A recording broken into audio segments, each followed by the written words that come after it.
Okay, I just talked with Chef on the phone, and he's going to be joining us here in just a second.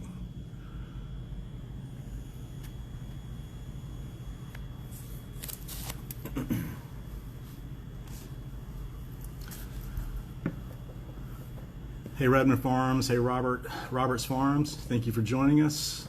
Allison Farmer, thank you. Carolina Crispy, sounds delicious. All right, here's Chef Warren. We're going to bring him in.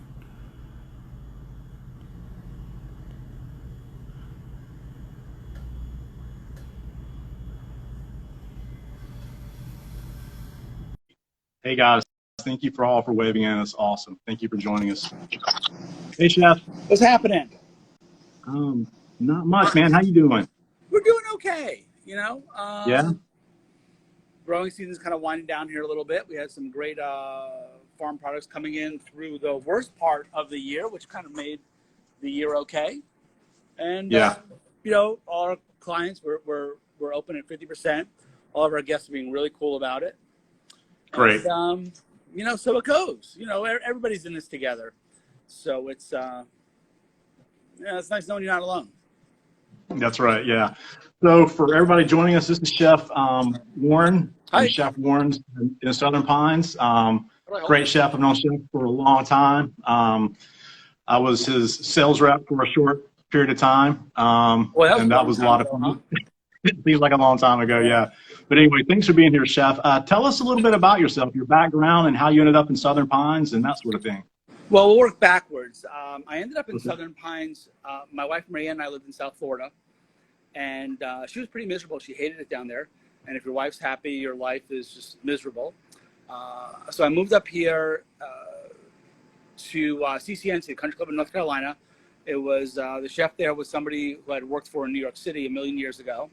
He needed an executive sous chef. We took a look around.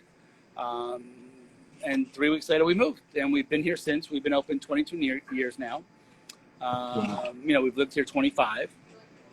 Our son is a Southern boy, raised here. And it's a nice community that we're in. My background is, primarily classic French cuisine. I've worked in South Florida. I've worked in Boston. I've worked in D.C. I worked in Connecticut, New York, Northern Australia, and here. So, and Malaysia too, in an Indian restaurant. So, been around a little bit. And, my wife and I met working together. And she wanted to continue living here, so we opened up a restaurant, and so it goes. Seems to be okay. The rest is it. Yeah. So tell the folks about Chef Warren's. Give us a little bit of what your style is, what you guys are doing there. So we're a French-influenced bistro. We have an open kitchen. Can you see? There's our open kitchen. Hi, wave, ladies. Hey guys. Hey. So we have an open kitchen. Our it's not really put together, but that's kind of what our dining room looks like. And then we have, stuff all around because we're not open till 5. And we change the menu every day. We have a little printer in the back office, and Marianne goes to a couple of local farms and she digs up what looks nice, and that's how we build our menu. I talk to my fish guy, and he'll say, hey, this is what you want to use, and that's what we use. And, in some sense, it makes my life pretty easy. That I'm dictated by what's available as opposed to what I think I want to use. This isn't the time of year for me to want to use, pomegranates. So I don't use them. And it works pretty well that way. Yeah, it seems like the right way to cook, I think. Now, you guys tell us a little bit about some of the pivots you guys made during COVID. Oh, my gosh. So we're small. We seat 60. Our building's, 1,750 square feet, and we reacted very quickly. We turned into a market, the day or so after it was all shut down. So we were selling a lot of produce from the farms. We were making soups and sauces and, desserts and cookies and cakes and whatever I could think of to sell, we were selling. And, the joke was to my staff, if I get the right price for you, you're out. And, vinaigrettes. And then we got a lot of requests from people who were like, hey, can you, make this for me? Can you get this for us? And we did that as well. And we never really advertised it because a lot of the people we had coming in were immune compromised, were nervous about supermarkets. So we really left it for those people. And it worked out really well. We bought another freezer. So we had some frozen things that were available. I picked up another refrigerator. We had refrigerator items available. One of the biggest hits, we were making sangrias in the the Capri Sun bags. So we were making sangrias out of that, and that was super popular. Very cool. And it was kind of fun for a while. It was very nerve-wracking. Part of the thing is with the broadline distributors is you'd order things and they would come in or not come in. You just never knew. And then, while Marianne had worked in a gourmet food store when she was a kid, 17, 18, 19, I really never did. So trying to figure out how much of anything to make, and you want to keep things fresh and nice, and you want to have things available for when the customer comes in, but you don't want to have too many of it. And so it took a little bit to figure that out. And the truth is I've got a great staff here. And in front of the house, back of the house, everybody's willing to jump in and say, hey, why don't we make this? Why don't we try that? And it worked. We were able to maintain our staff and, keep the lights on. So it was all good. They turned around in phase 2. We waited a couple of weeks after phase 2 started. And actually what we did is we got out of town for a couple of days, went up to outside of Robbinsville, a little trout fishing. And then I saw that video. Yeah, that was fun. And then we, we're at 50% capacity. And Southern Pines has been incredibly gracious with allowing us to set up some tables outside. So we've got 3 or 4 tables set up outside. We've got some fans out there. We've got plants out there. And that's been hugely popular. I imagine once it cools off a little bit, it'll be more popular. And, the first couple of weeks, people coming in were very cautious. Hey, what's the procedure? What are we supposed to do? That kind of thing. Like I said, hold this over here. And, now it's kind of settled in, and this is the new normal, whatever normal means at this point. Right. It's all on. Now, what have you been seeing? You're my source for information as a chef. Yeah.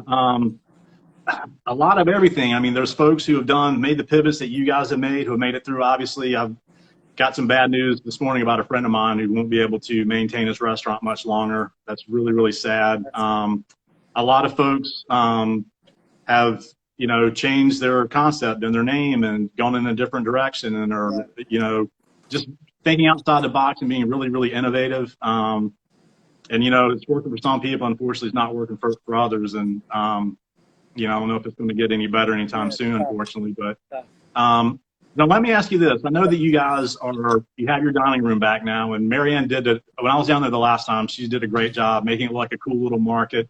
I know you guys aren't doing that anymore, but are there any kind of temporary stuff that you did that might become a permanent fixture now? Well, the big thing is bolognese. I was making gobs of bolognese every week, and that's still requested. In fact, tomorrow I've got on my schedule to make another big old bat. And the other thing, let's see if we can walk while we do this, is Brittany Wave, has been making cookies. Hey, and so we've been selling, here, let's walk around a little bit. So this is our cookie display. Let's see if I can line it up like this. That's all the cookie display. These are Biscoff. This is really good. This is bacon bourbon. And these are gluten-free almond. And we go through gobs of those. I've got people who have us heat them up for dessert when they're inside the restaurant. They'll get scuba ice cream on them or chocolate sauce, caramel sauce, whatever. So that's another big thing. The other thing is tomatoes, onions, honey, all the fresh vegetables we still move a lot through. We've got it's a little empty here, but we'll set this up. Let's see if I can figure out how to. So this is sort of the bar area, which we can't do as a bar now. So we've got stuff set up here, and we're selling things that way. There are still people who, are concerned about going out, and I get a lot of people who will call me and say, "Hey, can you get me?" And we do. Yes, we need that. But I think the cookies and the bolognese,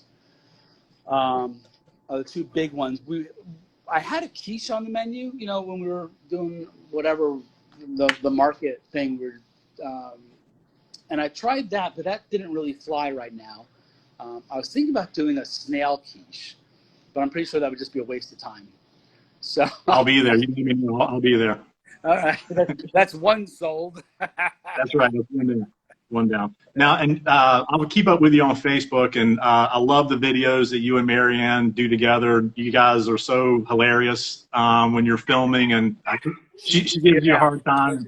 I hear you. Hey, Marianne. How's it going? And now that I'm not filming, great. Awesome. You did a great job. And Chef, you were doing some cool stuff that it looks like it kind of gave you a chance to do stuff you wouldn't normally do. Like tell us about the Southern Pines Inferno chicken. Oh my God, I thought that was amazing. So we have friends in Nashville, and they're talking about Nashville hot chicken, whatever. So I decided that Southern Pines needed their own, and it's a pastured bird, and I thought it was fabulous. And I do have a disappointment with it, though. I got to confess. On my plan was to go to the fire department and feed them the Inferno, you know, Southern Pines Inferno chicken, and, you know, have them, oh, this is so hot, and like spray somebody down with a fire hose or whatever. But that got nixed. I just thought that would have been hilarious. That would have been good. Yeah, but, you know, sometimes you just need some food that's going to fire you up. And it was well balanced, but it was hot, you know, and it was good. You know, and let's face it, who doesn't like fried chicken? You know, it's great if it's hot. It's great if it's cold. You know, even, you know, how many times do you hit the refrigerator for a midnight snack? You got some leftover fried chicken in there. It's gone. We're eating it. Yeah. So that was a lot of fun. That was well received. And, you know, it was nice to do some different stuff. And we're still trying to figure out what to do now. You know, it's just, and again, how we work is, you know, what's coming into the market, and we kind of work from there. We work backwards. Yeah. Kind of switching gears for a second. Tell us, you have an incredible hobby that takes you to some pretty incredible places. Talk about that a little bit. All right. So you're probably not talking about my ballroom dancing skills. So I am a photographer, and this behind me, hold on, those are my twirling horses. That was taken in a blizzard up in Hoffen in Iceland. I go to Iceland a lot. Over here is my polar bear. Wait, there's my polar bear. There's that's my favorite. That's my favorite one. Yeah, and the question I'm asked all the time on that one is, how close were you? And the answer is too close. But it's like anything else. The polar bear was well fed, and anything that's well fed is pretty happy. Up over here, let's see. That's my little Arctic fox. That's from cool. Otter, right? Yeah, these are the coolest little guys. There's another one up there. So that's this neat. One is my favorite one. Excuse me. And you know, it was 15 or 20 below, and you lay in the snow, or you bury yourself in the snow, so that if a fox walks by, you can take its picture, which to me sounds like a great way to spend 10 days. And it was cold, it was windy, and the foxes have no reason to be afraid of you because there's no predators where we were. In fact, even to get in required a special permit and a lot of strings to be pulled. So we're up there, and I'm photographing the little guy over there, and Mark, who is with us, you know, tells me to turn quietly to my right, and there's another little fox just curled up right next to me, sleeping, using me as a windbreak. So that's really cool. You know, that's neat. Yeah. Let's see what else we have here. So here's downtown Iceland in Reykjavik. There's a little. I don't know if you can see with the glare or not. Well, but yeah. You know, it's a good excuse to travel, and I find photography is a good way for me to remember things. You know, you look through pictures, and you know, even now our son is 19, and I'll scroll through pictures when he was, you know, 5, 6, 7, and you kind of remember things that normally you wouldn't remember. Like the time we went to Carolina Beach, and they had the big parakeet display where you can go inside this big giant cage and feed the parakeets. So that's a good way to remember those things. Yeah, absolutely. And the food in Iceland is amazing. You know, food everywhere in the world now I think is good.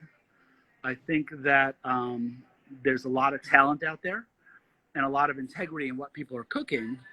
And, you know, even I've been up in Longyearbyen, which is the most northern habitated land, place. It's not a country in the world. And there's great food there too. So everywhere there's good food now, which is nice. How much of that finds its way back to your menu as an inspiration? Well, I don't think I'm going to put polar bear on the menu. I'm definitely not putting horse on the menu, nor am I putting fox on the menu. But there's a lot of the Icelandic influences that you'll find on our menu when the fall comes, using a lot of root vegetables, a lot of thyme, a lot of dill, a lot of potatoes, and a lot of shellfish. So, you know, anything with seafood is up my alley. And so there'd be a lot of those kind of influences. And what's interesting is the food's a lot lighter than you would think. So it's not heavy like a lobster bisque. It would be a lobster soup that's just finished with maybe a little mascarpone or that kind of thing. So it's pretty nice. Okay. Yeah. Okay. Now, let's see. What was I going to ask you? I saw the other day that you were kind of testing out some stuff for the fall menu. You've always been really big on having game on your menu. I remember that from way back. You've always kind of maintained that. It's been a cool spot to go to get the bison or kangaroo. You do a whole lot. How does that? I mean, it must sell pretty well if you keep doing it. It does. It sells well. In fact, actually, I just ordered another case of kangaroo. I'm probably the leading user of kangaroo in the state. And the burger that we had on the menu. So when we're doing the to-go, you know, full time, I actually had a couple burgers on the menu, but it was a wild game burger. It was ground venison, wild boar, bison, and elk. So super lean, low in fat, but it's got a lot of flavor to it. And it's not, I'm going to say greasy, which isn't right, but you know how a burger can be kind of greasier? And so it's got a super low fat content. That's freaking delicious.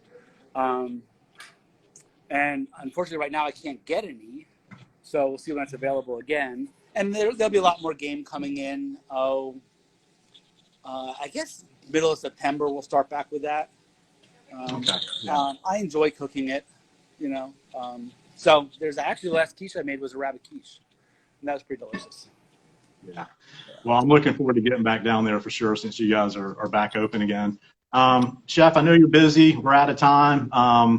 Thank you so much for joining us. It's good seeing your face and talking to you. And I look forward to seeing you in person next time in your dining room. And I want to ask you a favor if I could. Sure. Could you sign off by asking people to keep it zesty like you do in your videos? Oh, yeah, we'll do it. We'll do it. Stay zesty. Awesome. Thanks, Chef. I'll talk to you soon. Bye. Bye-bye. All right, cool. Chef Warren, awesome guy. Very funny guy. Great chef.